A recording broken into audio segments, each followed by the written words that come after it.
Okey, so ini adalah TradeSmith, alat untuk buat promosi guna trade.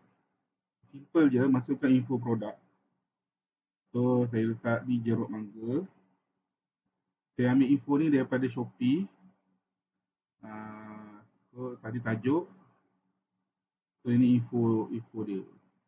Mak dia tak bagi tulisan lah. Okay, tak apalah, biar je lah tajuk macam tu. Okey, tajuk pun boleh. Kalau ada info lagi dalam tu lagi bagus lah. So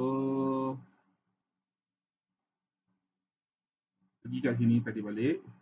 Dan kemudian klik generate trade. Tunggu sekejap.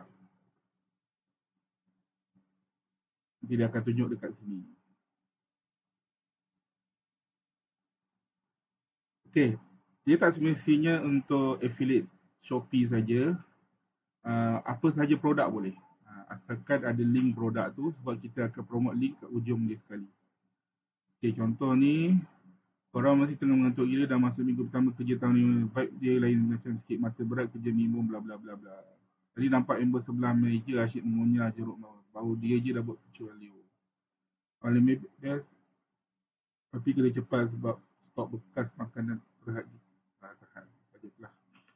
Okey, so apa kita buat? Kita pergi copy, kita buka trade, akan tambah. Pergi di kita punya ni. So ni post pertama. Okey. Post kedua.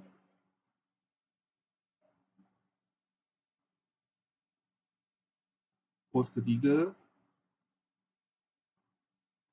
Okay, post keempat, kita kena ganti link kat ujung sekali tu. Okay, so link kita ambil macam ni, link dia daripada Shopee Affiliate. Copy link. Nanti dekat sini. Dia akan keluar macam ni. Okay, dah lah tu.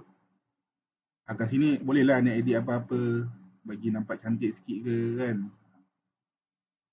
Okay, dah sudah, post. Simple kan? Alright.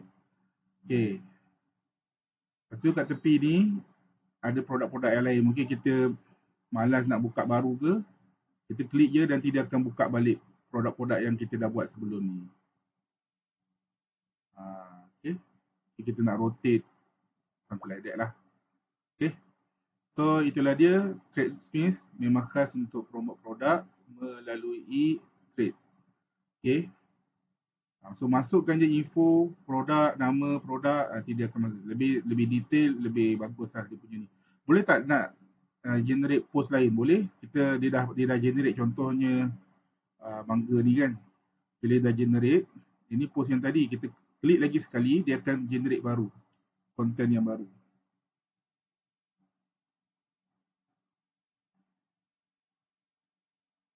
Tunggu dia habis.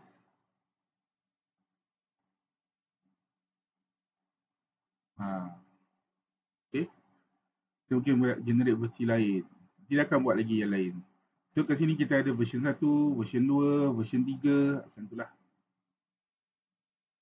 Alright, so simple tapi sangat membantu untuk anda yang nak bina konten di dalam bentuk penceritaan, storytelling, dan kemudian dia akan blend dan akan ada call to action dalam post yang terakhir. Sangat sesuai untuk promote produk yang ada link, ada WhatsApp, nak suruh contact anda. Okay, so itulah dia TradeSmith, tutorial untuk TradeSmith. Semoga bermanfaat buat anda. Terima kasih.